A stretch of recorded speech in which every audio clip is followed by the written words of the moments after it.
ಕರ್ನಾಟಕ ಎಕ್ಸ್‌ಪ್ರೆಸ್‌ಗೆ ಸ್ವಾಗತ. ನಾನು ಲಾವಣ್ಯ.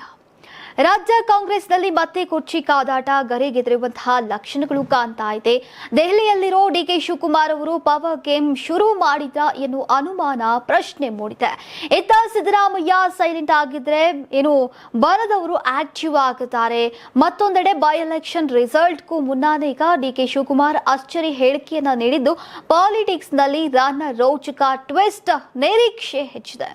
ಈಗ ರಾಜ್ಯ ಕಾಂಗ್ರೆಸ್ನಲ್ಲಿ ಮತ್ತೆ ನಾನಾ ಬೆಳವಣಿಗೆಗಳು ನಡೀತಾ ಇದ್ದು ಸಿಎಂ ಸಿದ್ದರಾಮಯ್ಯ ಸೈಲೆಂಟ್ ಆಗಿ ಆಪ್ತ ಸಚಿವರ ಜೊತೆ ಸಭೆಯನ್ನು ನಡೆಸಿದ್ದಾರೆ. ಈ ಬೆಳವಣಿಗೆಗಳ ಮಧ್ಯೆ ಈಗ ಡಿಕೆಶಿ ದೆಹಲಿಯಲ್ಲಿ ಹೈಕಮಾಂಡ್ ನಾಯಕರನ್ನ ಭೇಟಿಯಾಗೋಕೆ ಮುಂದಾಗಿದ್ದು ಮತ್ತೆ ಸಿಎಂ ಸ್ಥಾನಕ್ಕೆ ಪಟ್ಟು ಹಿಡಿಯುವಂತಹ ಸಾಧ್ಯತೆ ಇದೆ ಎನ್ನಲಾಗ್ತಿದೆ.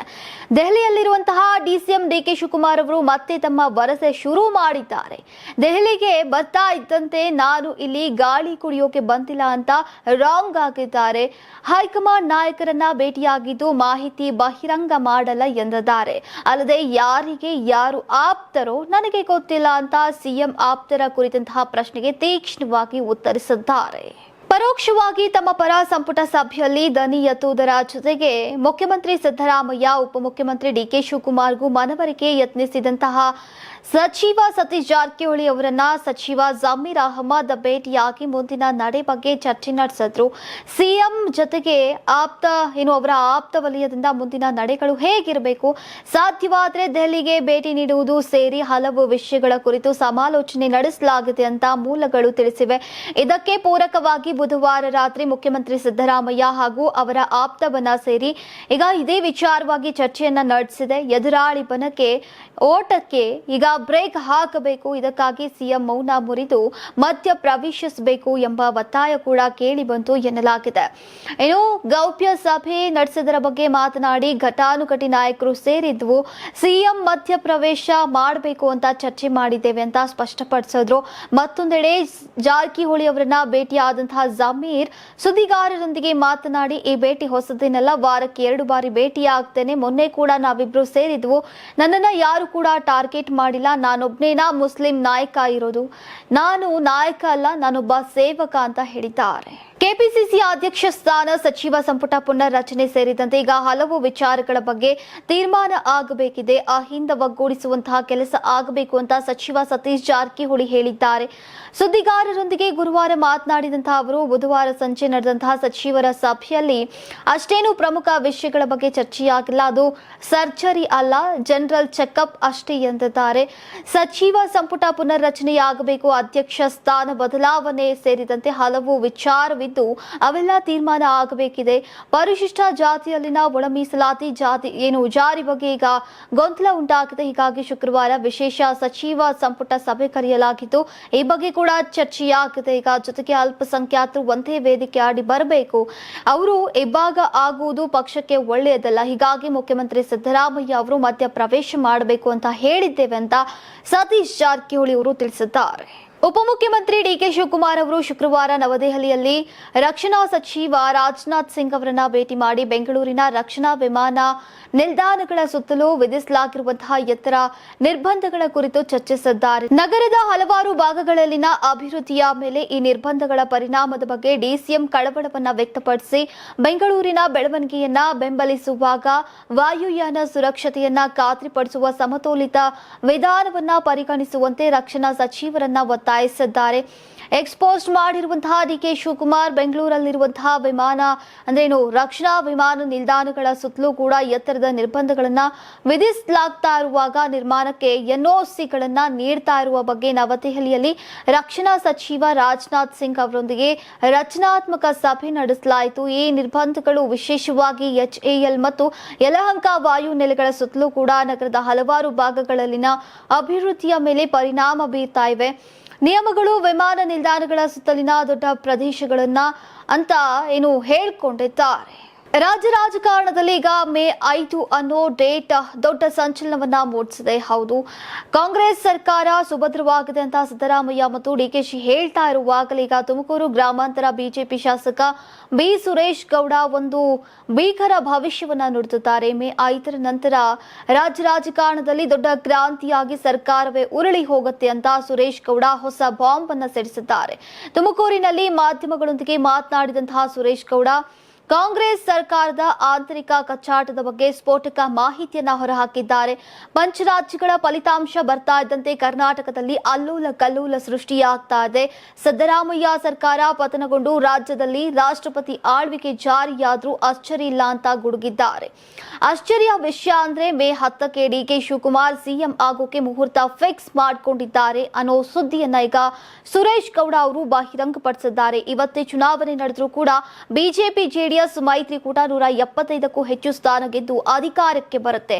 ಗ್ಯಾರಂಟಿ ಅಂದ್ರೆ ಕಾಂಗ್ರೆಸ್ನ ಗ್ಯಾರಂಟಿ ಯೋಜನೆಗಳಿಗಿಂತ ಈಗ ಜನ ಅಭಿವೃದ್ಧಿಯನ್ನ ಕೇಳ್ತಾ ಇದ್ದಾರೆ ಅಂತ ಸುರೇಶ್ ಗೌಡ ಸವಾಲನ್ನ ಹಾಕಿದ್ದಾರೆ. ಮಾಜಿ ಸಚಿವ ಎಚ್.ಡಿ. ರೇವಣ್ಣ ಅವರ ಭಾಷಣ ಇಡೀ ರಾಜ್ಯದ ಗಮನ ಸೆಳೆದಿದೆ.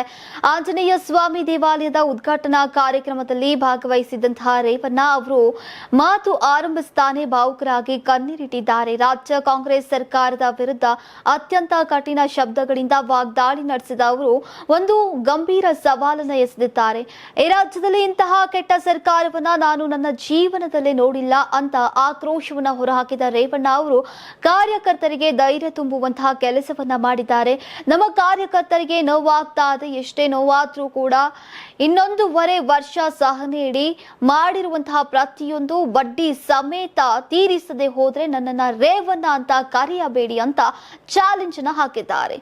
ದೇವಾಲಯ ಉದ್ಘಾಟನೆಯ ಕಾರ್ಯಕ್ರಮದಲ್ಲಿ ಭಾಗಿಯಾಗಿದ್ದಂತಹ ಮಾಜಿ ಸಚಿವ ಎಚ್.ಡಿ. ರೇವಣ್ಣ ಅವರು ದೇವೇಗೌಡರನ್ನ ಕೂಡ ನೆನಪಿಸಿಕೊಂಡಿದ್ದಾರೆ. ಇದೇ ವೇಳೆ ಅಧಿಕಾರಿಗಳಿಗೂ ಕೂಡ ಎಚ್ಚರಿಕೆ ನೀಡಿದಂತಹ ಅವರು ಯಾವ್ಯಾವ ಅಧಿಕಾರಿಗಳು ಯಾವ ರೀತಿ ನಡೀತಾ ಇದ್ದಾರೆ ಅನ್ನೋದು ನನಗೆ ಚೆನ್ನಾಗಿ ಗೊತ್ತಿದೆ, ಎಲ್ಲವನ್ನ ನೋಟ್ ಮಾಡಿಕೊಳ್ತಾ ಇದ್ದೇನೆ ಅಂತ ಗುಡುಗಿದ್ದಾರೆ. ಇನ್ನು ರೇವಣ್ಣ ಅವರ ಈ ಕಣ್ಣೀರು ಮತ್ತು ಸವಾಲು ಹಾಸನ ರಾಜಕೀಯದಲ್ಲಿ ಈಗ ಯಾವ ರೀತಿ ತಿರುವು ಪಡೆಯಲಿದೆ ಅನ್ನೋದನ್ನ ಸತ್ಯ ನೀವೆಲ್ಲ ಕಾದು ನೋಡ್ಬೇಕಿದೆ.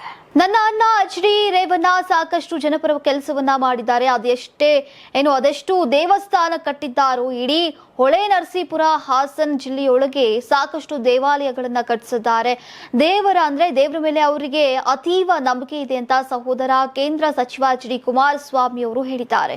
ನಿನ್ನೆ ಹಾಸನ ಜಿಲ್ಲೆಯಲ್ಲಿ ಹೊಳೆ ನರಸೀಪುರ ತಾಲೂಕಿನ ಉದ್ದನ ಹೊಸಹಳ್ಳಿ ಗ್ರಾಮದಲ್ಲಿ ಶ್ರೀ ವೀರಾಂಜನೇಯ ಸ್ವಾಮಿ ದೇವಾಲಯದ ಜೀರ್ಣೋದ್ಧಾರ ಕಾರ್ಯಕ್ರಮದಲ್ಲಿ ಪಾಲ್ಗೊಂಡು ಮಾತನಾಡಿದಂತಹ ಸಚಿವರು ರೇವಣ್ಣ ಅವರು ದೇವಸ್ಥಾನಕ್ಕೆ ಹೋಗಿ ದೇವರ ಪ್ರಸಾದವನ್ನ ತೆಗೆದುಕೊಳ್ಳುವವರೆಗೂ ಕಾಲಿಗೆ ಚಪ್ಪಲಿ ಕೂಡ ಹಾಕಲ್ಲ, ಚಪ್ಪಲಿ ಹಾಕದೆ ಸಾಕಷ್ಟು ಬಾರಿ ವಿಧಾನಸೌಧಕ್ಕೂ ಕೂಡ ಹೋಗಿದ್ದಾರೆ. ಅಷ್ಟು ದೇವರ ಮೇಲೆ ಭಕ್ತಿ ಇಟ್ಟಿದ್ದಾರೆ ಅಂತ ಹೇಳಿದ್ದಾರೆ. ದೇವರು ಅವರಿಗೆ ಸ್ವಲ್ಪ ಕೋಪ ಕೊಟ್ಬಿಟ್ಟ, ಜನರ ಜೊತೆ ಸ್ವಲ್ಪ ಶಾಂತ ರೀತಿಯಲ್ಲಿ ವರ್ತಿಸ್ತಾ ಇದ್ರೆ ಇನ್ನು ಎತ್ತರಕ್ಕೆ ಜನರು ಕರೆದುಕೊಂಡು ಹೋಗ್ತಾ ಇದ್ರು. ಅದೊಂದನ್ನ ಸ್ವಲ್ಪ ಬದಲಾವಣೆ ಮಾಡ್ಕೋ ಅಂತೀನಿ, ಅವರು ಮಾಡಿಕೊಳ್ಳಲ್ಲ ಅಂತ ಅಣ್ಣನ ಬಗ್ಗೆ ಗುಣಗಾನವನ್ನ ಮಾಡಿದ್ದಾರೆ ಎಚ್.ಡಿ.ಕೆ ಅವರು. ದಾವಣಗೆರೆ ಉಪಚುನಾವಣೆಯ ಟಿಕೆಟ್ ಕಿಚ್ಚು ಈಗ ಬೆಂಗಳೂರಿನಿಂದ ಹಾಸನದವರೆಗೆ ಹಬ್ಬಿದೆ. ಮುಸ್ಲಿಂ ಸಮುದಾಯಕ್ಕೆ ಟಿಕೆಟ್ ನೀಡಿಲ್ಲ ಅಂತ ಅಸಮಾಧಾನಗೊಂಡಿರುವಂತಹ ಸಚಿವ ಜಮೀರ್ ಅಹಮದ್ ಖಾನ್ ಕಾಂಗ್ರೆಸ್ ಅನ್ನ ತೊರೆದು ಮತ್ತೆ ಜೆಡಿಎಸ್ ಸೇರ್ತಾರೆ ಅನ್ನೋ ಸುದ್ದಿ ಭಾರಿ ಸದ್ದು ಮಾಡ್ತಾ ಇದೆ. ಈ ಕುರಿತು ಈಗ ಕೇಂದ್ರ ಸಚಿವ ಎಚ್.ಡಿ. ಕುಮಾರಸ್ವಾಮಿ ಅವರು ಅತ್ಯಂತ ಕಠಿಣ ಶಬ್ದಗಳಲ್ಲಿ ಪ್ರತಿಕ್ರಿಯೆ ನೀಡಿದ್ದು ಜಮೀರ್ ಎಂಟ್ರಿಗೆ ರೆಡ್ ಸಿಗ್ನಲ್ ಅನ್ನ ತೋರಿದ್ದಾರೆ. ಹಾಸನದಲ್ಲಿ ಮಾಧ್ಯಮಗಳೊಂದಿಗೆ ಮಾತನಾಡಿದ ಕುಮಾರಣ್ಣ ಜಮೀರ್ ಅಹಮದ್ ಹೆಸರನ್ನೇ ಎತ್ತದೆಯೇ ವಾಗ್ದಾಳಿಯನ್ನ ನಡೆಸಿದ್ದಾರೆ. ಬೆಂದ ಮನೆಯಲ್ಲಿ ಗಳ ಹಿಡಿಯುವಂತಹ ಕೆಲಸ ನಾನು ಕೈ ಹಾಕಲ್ಲ, ಅಂಥವರನ್ನ ಪಕ್ಷಕ್ಕೆ ಸೇರಿಸಿಕೊಳ್ಳುವಂತಹ ಅನಿವಾರ್ಯ ಮತ್ತು ಅವಶ್ಯಕತೆ ನಮಗೆ ಬಂದಿಲ್ಲ ಅಂತ ಖಡಕ್ ಆಗಿ ಹೇಳಿದ್ದಾರೆ.